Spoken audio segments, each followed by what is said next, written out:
विश्वकर्मा जी के बाबा विश्व अरे बाबा विश्वकर्मा जी के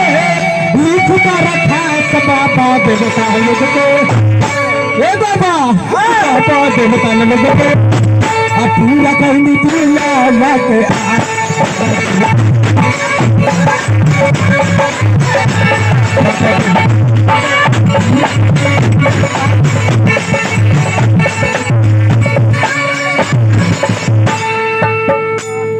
आएगा भाई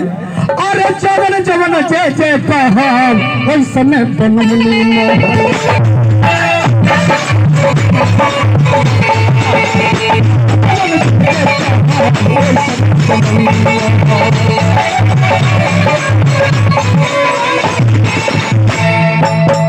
चमकती हुई सोना जैसे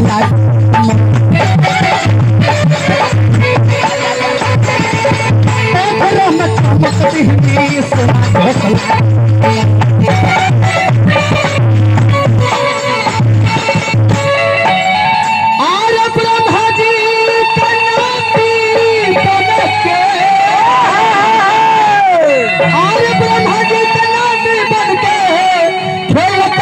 जैसे बाबा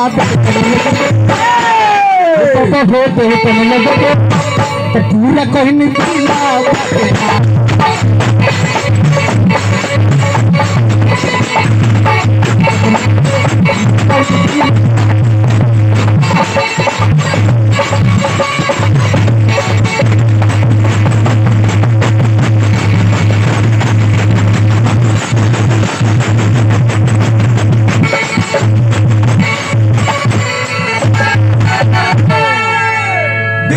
खोता में ढेला मारबा तो बिल में आ जाए ऐसे ढेला मार ले बड़े तोहरा पर कहता रे कि का गोबर पर ढेला मारल ऐसे तिलकर उघार हाड़ी रही तो कुत्ता चटबे कर अगर दूध में खटाई डालिए तो फटबे करी अगर सांप के मुंह में अंगुरी डालिए तो कटबे कर सांप के मुंह में अंगुरी मत लगा बस। शंकर भगवान विश्वकर्मा जी के ध्यान मिले ध्यान भर के जाके बाबा विश्वकर्मा जी से कह तरीका का कहले हो कि विश्वकर्मा जी बना दी महलिया न रहब पर्वत पहाड़िया अब हमें विश्वकर्मा जी बना दी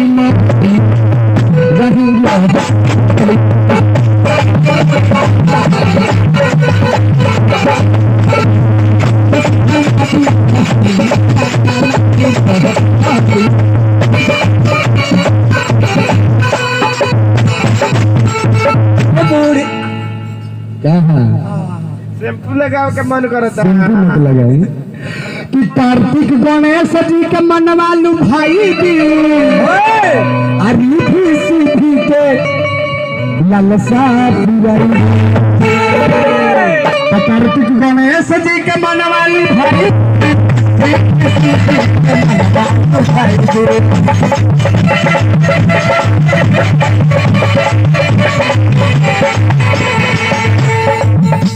आज के लड़ाई ऐसा हम देखा तो पैसा दे दे के हमरा तोरा लड़ावत होती